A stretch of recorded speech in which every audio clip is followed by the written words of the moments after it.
Oke teman-teman, pada video-video saya yang sebelumnya, saya sudah membagikan cara clone atau migrasi OS menggunakan aplikasi Minitool Partition Wizard, Disgenius, dan juga Macrium Reflex. Nah, pada video kali ini saya akan membagikan cara clone sistem OS menggunakan aplikasi Win2HDD Free.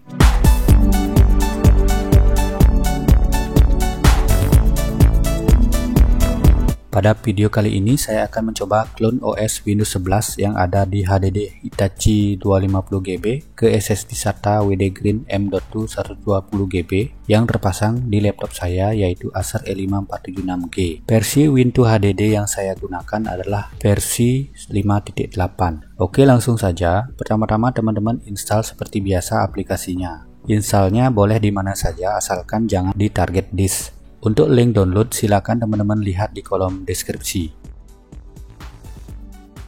Setelah terinstall, buka aplikasinya. Jika ada browser yang terbuka, silakan ditutup saja. Kemudian jika ada jendela update, tutup saja. Ada 4 fungsi utama dari aplikasi Win2HDD ini, antara lain reinstall Windows, new installation, system clone, dan multi installation USB.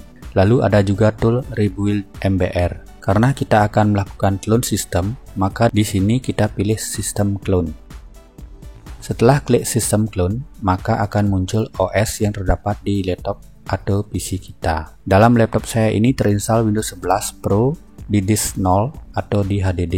Klik next untuk melanjutkan. Lalu akan muncul pilihan untuk memilih destination disk atau target disk. Di laptop saya saat proses clone ini terpasang juga SSD eIOTA 120GB SATA, posisinya sebagai eksternal menggunakan kabel USB yang saya gunakan sebagai tempat menyimpan video hasil screen recorder video tutorial ini. Karena saya mau clone sistem ke SSD WD Green, maka di sini saya pilih SSD WD Green 120GB sebagai destination disk. Setelah dipilih, maka akan muncul jendela pilihan untuk memformat destination disk. Pastikan terpilih GPT for UEFI. Mohon diperhatikan ketika teman-teman klik yes, maka destination disk atau target disk akan langsung diformat.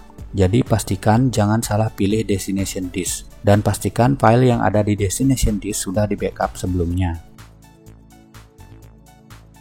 Setelah klik yes, maka akan muncul gambaran partisi yang sudah terbentuk di destination disk. Di sini terlihat hanya terbentuk 2 partisi saja, yaitu partisi EPI dan partisi boot, atau yang akan menjadi local disk C nantinya. Tidak ada partisi reserve dan partisi recovery. Ini adalah kekurangan dari aplikasi ini, yang mana partisi recovery tidak ikut di clone dan juga kita tidak bisa mengubah size partisi, yang mana dalam aplikasi lain size partisi masih bisa kita ubah-ubah saat proses clone ini. Namun ini sebenarnya bukan masalah karena partisi recovery bersifat opsional dan hanya berguna saat kita melakukan reset Windows. Selain itu, masalah ini bisa diakali dengan melakukan clone terhadap partisi recovery nanti pada saat setelah selesai clone system menggunakan aplikasi clone lainnya, misalnya Minitool Partition Wizard.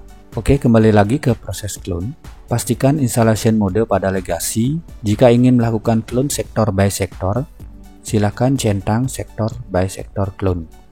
Dan jika ingin mengaktifkan BitLocker, centang enable BitLocker.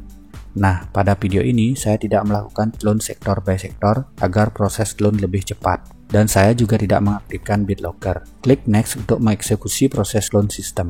Tunggu proses hingga 100%. 346 menit kemudian.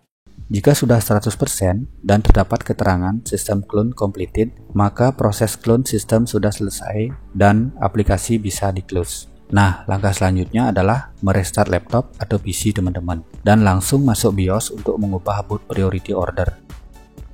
Untuk bisa masuk BIOS, biasanya adalah dengan cara menekan-nekan tombol tertentu pada keyboard. Kebetulan pada laptop saya ini adalah tombol F2. Pada laptop atau PC teman-teman bisa saja tombol lainnya. Setelah masuk BIOS, pilih menu boot. Jika hanya muncul satu boot device, silakan teman-teman ubah secure boot menjadi disable.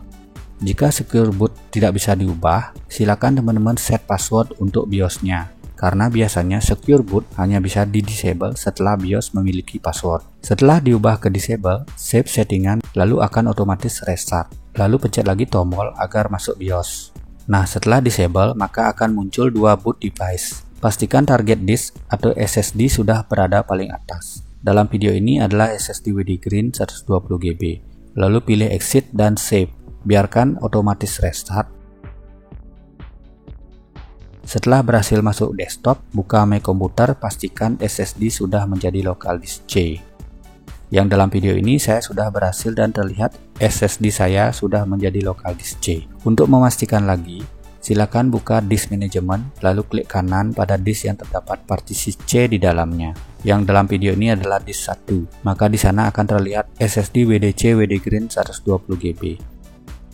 Oke teman-teman, seluruh proses clone sistem sudah berhasil dan partisi C lama yang masih di HDD bisa teman-teman format atau dikosongkan untuk digunakan sebagai storage biasa. Untuk cloning partisi recovery mungkin akan saya buatkan video terpisah. Demikian video ini, semoga bermanfaat. Jangan lupa dukung channel ini dengan cara subscribe, like, dan share videonya. Tinggalkan komentar jika ada pendapat atau pertanyaan. Sampai jumpa di video saya yang selanjutnya.